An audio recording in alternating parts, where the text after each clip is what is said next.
we can sit there and we can look at their passing game, and Shea Patterson's thrown for 384 against Michigan State and 366 against Indiana, but they've also run for 83 yards against Michigan State and 87 yards against Indiana. A one-dimensional team is not going to win this game.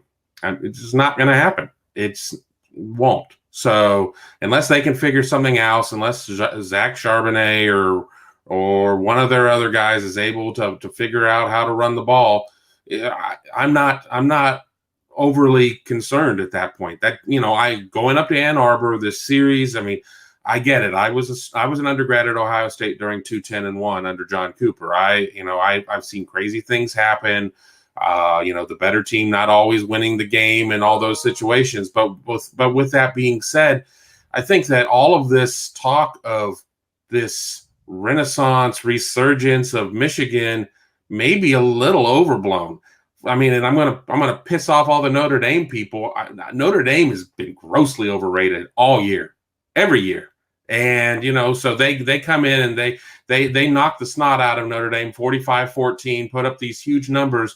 And then, Michigan goes through and plays the same schedule that everybody's cranking on Ohio State for playing they ain't played nobody. When coming out of Notre Dame, they played Maryland, Michigan State, and Indiana, 3 teams that Ohio State has played.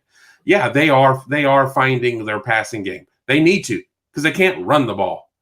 Can't really protect the quarterback either. So, I think the defense is coming along pretty well. They've done a good job of holding, a hapless Michigan State team to 200 and something yards, low 200s. Indiana, they were a lot better with their other quarterback. Ohio State was able to avoid the one quarterback as well, too. They threw for 224. They ran for about 100 yards. They put up some points on them. But, I'm not ready to sit there and say, well, Michigan has turned it around, and Ohio State, by playing a little fast and loose with the ball against a top 10 team at Penn State, suddenly is, this paper champion, flawed on so many levels. I'm not buying it. I'm not buying it whatsoever. Are we going to possibly buy this, that there's concerns about Justin Fields' hand and just some of the nagging injuries he's been hit with in the last half of the season? The lower back on a few hits. He rolled the lower portion of his leg on the one tackle, and again the hand, and then J.K. Dobbins running the ball 36 times, although I think back to last year's Maryland game in which he was given the ball like 38 times prior to Michigan, and that certainly didn't seem to hamper him against the Wolverines. Yeah, I think that by and large, he's going to be okay. He's going to answer the bell. I think there was some concern as I rewatched that play that the defender who was on his back trying to go for the loose ball that he had fumbled, their ankles, their legs got tangled up, and his ankle basically got bent a way that it's not supposed to go. So I don't know if he was in a little bit of a shock there, or perhaps he also landed on top of the ball and was just a little bit winded. Sometimes that can happen too. But he was motionless there for about a minute, and it got deathly quiet there at Ohio Stadium. And we all lived through something like that, what would have been 5 years ago with J.T. Barrett.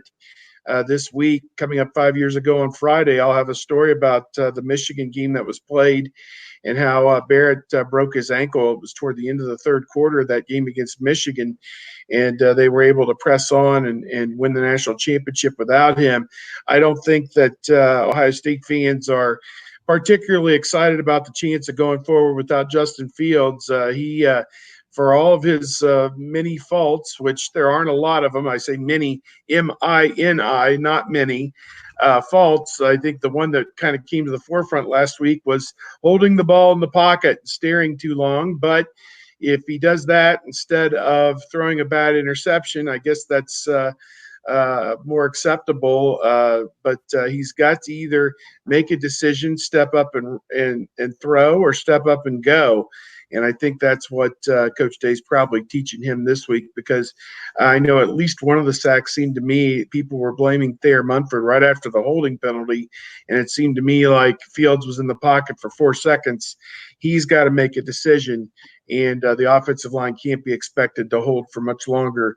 And hold by that, I mean pass protect for much longer than 3 or 4 seconds. I think at that point he's on his own. So I think Day would like to see him trigger a little quicker with whatever it is he's going to do, because the challenges are only going to get tougher as you go forward. I mean, Michigan, Minnesota, Wisconsin, whoever it may be, Utah, Oklahoma, Clemson, Alabama, whoever it is, Clemson in that semifinal, and then LSU in the championship.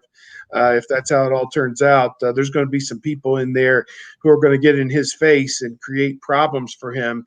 As I go back to the beginning, again, this is what it looks like when you play talent that is close to even. And I think Michigan's got talent that is, if Ohio State's got 5s and 4s, Michigan's got a lot of maybe 1-5 and a lot of 4s and 3s. Right here, it's not as terribly pronounced a difference as people would think it might be, but Michigan's been number 2 to Ohio State's number 1 in all these recruiting class updates for all these years. So I'm interested to see again what kind of heart both teams are going to display. What does this really mean to you? We talked to KJ Hill about it, and he said, I go back to last winter, and he said, no, I go back to when I first stepped on campus, and we're doing sit-ups and push-ups in January and February with Michigan's name on them, because that's what this means. It is a year-round, 365-day-a-year commitment to be on this one day better than that other team.